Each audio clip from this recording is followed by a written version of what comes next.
Hello, this is Mona Tonchev, past president of NCSM, and welcome to the NCSM podcast, Learning with Leaders, the Reset, Renew, Restore series. Join me and my co-host, John Sangiovanni, as we sit down and have conversations with emerging and established leaders about how we can reset for the upcoming school year. Listen as we talk to mathematics leaders who can help us think about resetting what has become status quo these past few years.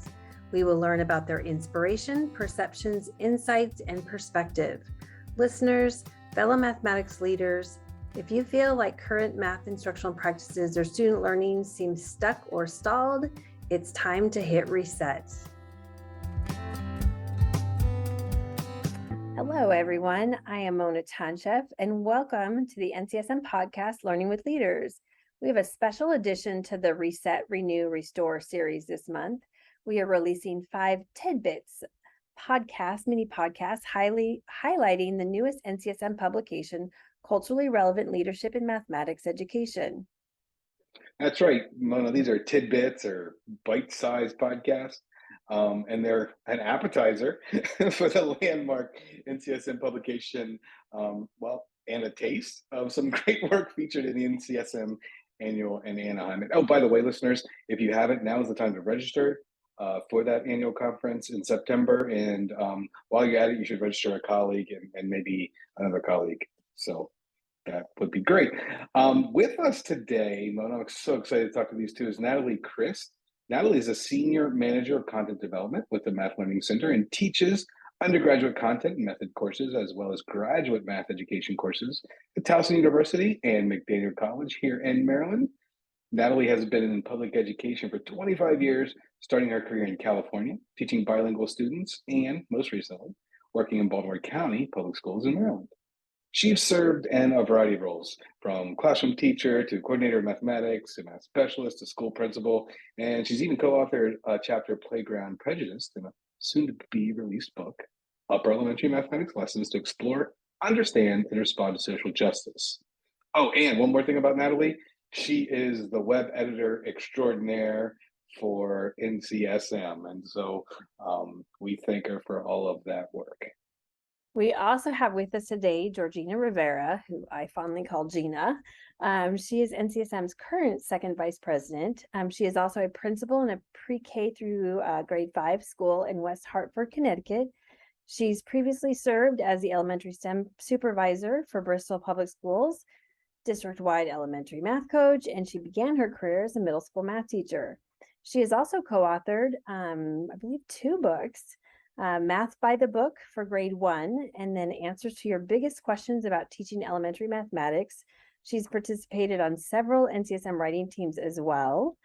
And we are just so grateful for her expertise because she is also a presenter at local and national level on best practices in mathematics, really focusing in on culturally relevant practices and equitable math teaching practices. So we are excited that we've got Gina and Natalie with us today.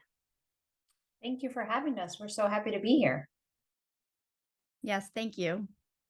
All right. Well, again, thank you. And after those great introductions, let's just jump into this. Our current series is about how math leaders need to hit the reset button for the coming school year. Now, we've heard from Paul Gray about the overview of the new book. Tell us about your roles in this important work. So one of the things that we did as part of the project was look at the tasks from Great Tasks and really update those and bring them into our current project around equity and social justice. And when we updated those tasks, it was really about thinking how we can take what's there from the mathematics standpoint and then change it so that it really honors the students that are sitting in front of us. So I agree. I was lucky enough to work with Natalie on a task together. We worked on one of the elementary tasks, and It was interesting because it was not only the work of changing the task, but then how do we actually show that thinking and share it with leaders? Like what type of thinking and what types of questions do you use when you look at a task and you want to change it to be more culturally relevant, or you want to move it towards a more social justice type task? So that was part of the role, is like getting on pen on paper, like what are we actually thinking about when we change a task? So that was an important part. The other important part, I would say I spent a lot of time on was, and I talked about this, and I will talk about this more in Advocate, but it's really about the research. I spend a lot of time researching culturally relevant practices. I wanted to honor the work that had been done previously and really tie it into this one book for math leaders so they'd have one place to really go. And I think that was a pivotal piece, is like, how do I take all this work and honor it in one place, and then really position leaders so they have a tool that they could use with their teachers or with their coaches to help understand this work and how we do this in schools. That's exciting. I think about like the idea of modifying tasks and making them more relevant and reflective of our students and their cultures is so important in so many ways. I mean, we think about empower, right? That is something we want to do. We want to empower teachers to do that work. Yeah, and today what we're doing on this podcast is really focusing in on that first guiding principle, which is empower. And you both were contributors on the chapter of the Empower Guiding Principle. So tell the listeners about how the leadership actions in the Empower Guiding Principle are connected to the framework for leadership in math education that came out in 2020 from NCSM. So, as a team, we really looked at the original framework for mathematics and thought, how do we push ourselves to really look at it from a culturally relevant point of view? So, for example, in Empower, we really talked about examining beliefs. But when we looked at that, we said, well, how do we make that more culturally relevant? And we really tied it to identity, agency, and having positive self efficacy. So we brought it one step further. And it's not just about the identity and agency of our students, but it's also about the teachers that we lead, the principals that we work with. Do they really understand this work? So that was one piece. A second piece of the framework was really looking at reflection and refinement, but we tied it to cultural competence because we know that really great math leaders have to be culturally competent. When we look at the work of Gloria Laston Billings, she defines as cultural competence as being competent in one culture, so really understanding yourself and at least one other. So if you think about that work, I've really got to spend time understanding someone else's culture, and not just their surface culture, which is like traditions and their foods that they like, but deep culture. What are their ways of being? How do they learn? Do they want to be in community or do they work alone? Those are critical pieces. And for the third one, I'll hand it off to Natalie so she could talk about the third essential action and how it's really tied to the framework. So just piggybacking on what Gina was saying, that leadership action 3, really thinking about our community partnerships and our families that we work with. It's really important to honor the culture within our community and really get to know our students and our families and what our community values. And that also means bringing in community leaders, as well as local universities, businesses, and so forth. Yeah, so as you talk about that, as you both talk about that, you make me think about actions, right? And actions that leaders take to empower um, others, other leaders and teachers and community members. So a question that I have for you is, what actions can leaders take after reading this part of the book?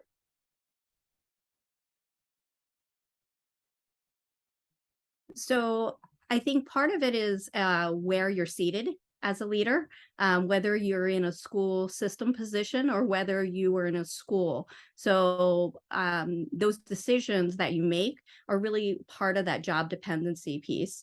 From a system perspective, as a system leader, one of the things that as a coordinator of math that I would be thinking about is how can I engage the larger community and bring in people from different groups within the community, like as I said before, like university partnerships, as well as business partners and community leaders as well, and really have conversations around what our community values, bringing in the voice of families as well into that, and students, so that it is a collective unit, and that you can gather all of the information that is necessary to make the decisions that are in the best interest of students and the community at large.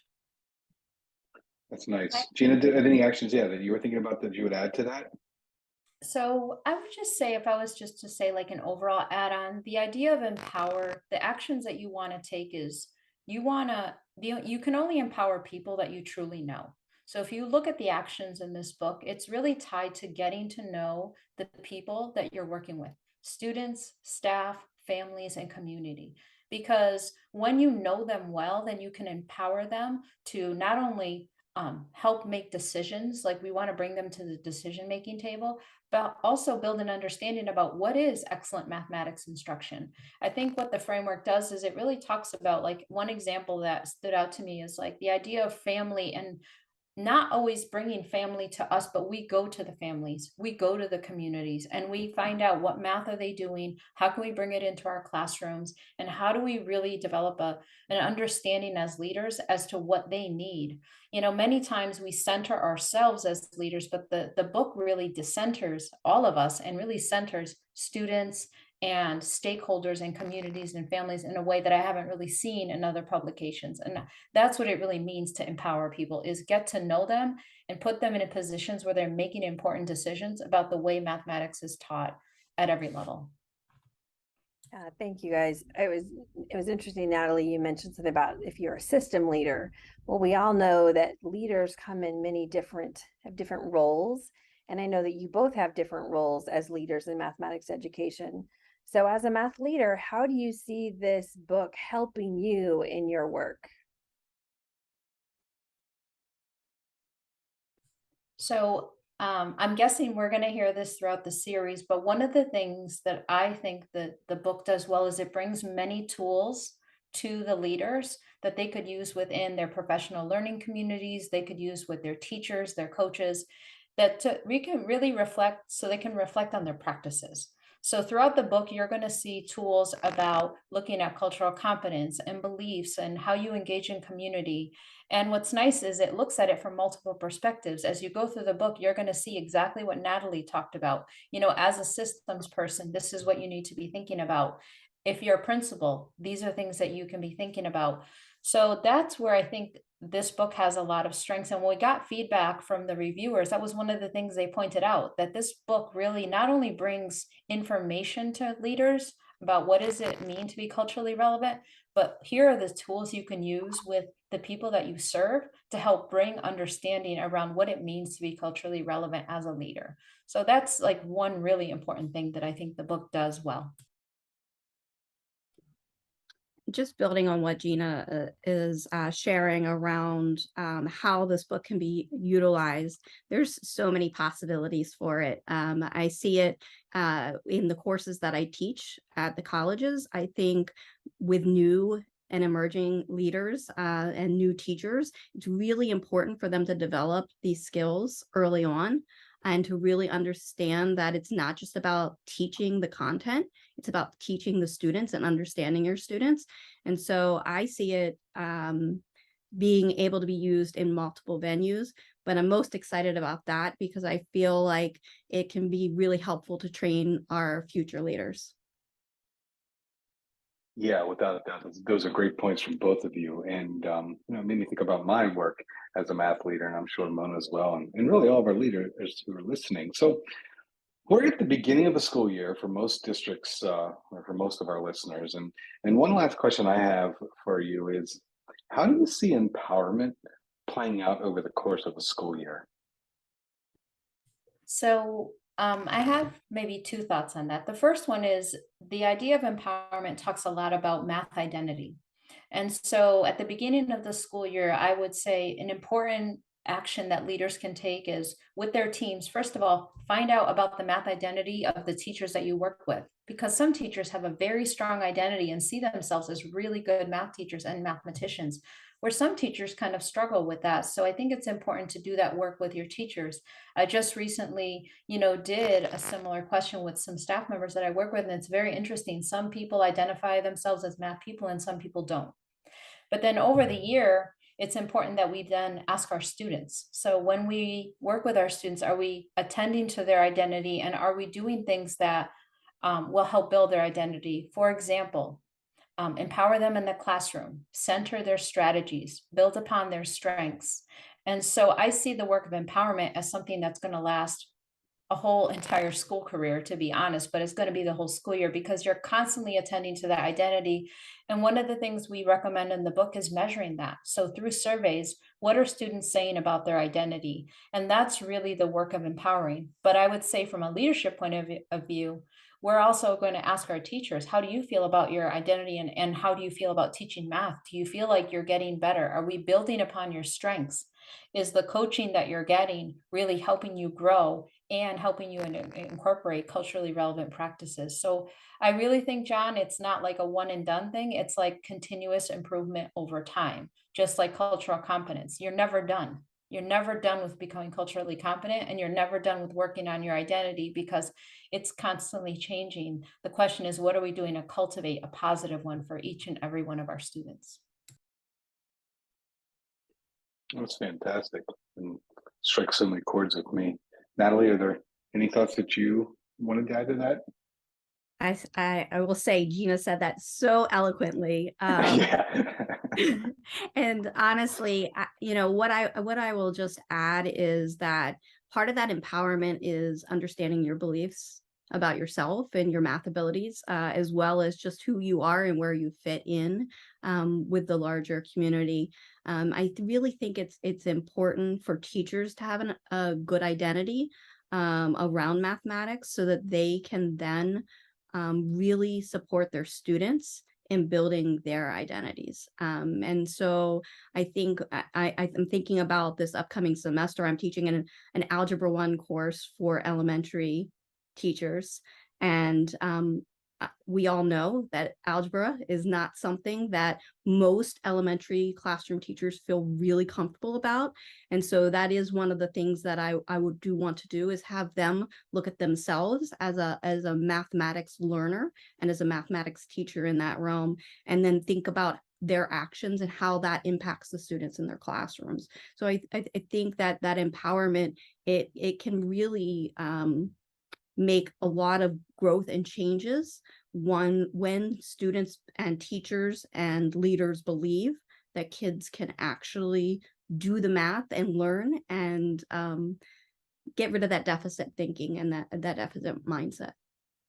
That's a pretty worthy ad there, Natalie. I couldn't agree with you more, and really helping our pre-service teachers, among so many others, realize this is such important work of math leaders. So thank you for that.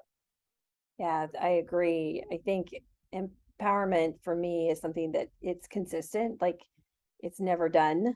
You're always working on it as a leader of mathematics. And like ultimately we want every student and every adult we serve to see themselves as mathematicians and to see themselves in the mathematics as well. So pretty exciting stuff. So thank you both for sharing your expertise on the writing team and taking time with us today. Just so you know, if you're listening to this and you're a current NCSM member, you can pre-order the book at bit.ly, so bit.ly/E4, Essential Action 4 is what it stands for, EA4, then all lowercase, pre-order till September 1st for $20. You'll need to log into your NCSM member account to get the great discount. If you forget and you hear this podcast after September 1st, you'll be able to start purchasing the book at the conference, and it will be on the NCSM website a few weeks later. That's right. And don't forget, registration is open for the NCSM annual in Anaheim coming up in just a few weeks. There's no bit.ly for that. Just go to mathedleadership.org, get registered, and get a couple of friends, like 20 or more, Perfect. to come with you. That's right. That's right. So thank you again for joining us today. Have a great rest of your day. Thanks, guys. We hope you have been inspired by this bold mathematics leadership conversation and will tune into our podcast series each month. If you enjoyed this episode, please share it with others, post about it on social media, or leave a rating and a review. You can learn more about NCSM Leadership in Mathematics Education and our upcoming professional learning events on the NCSM website at mathedleadership.org.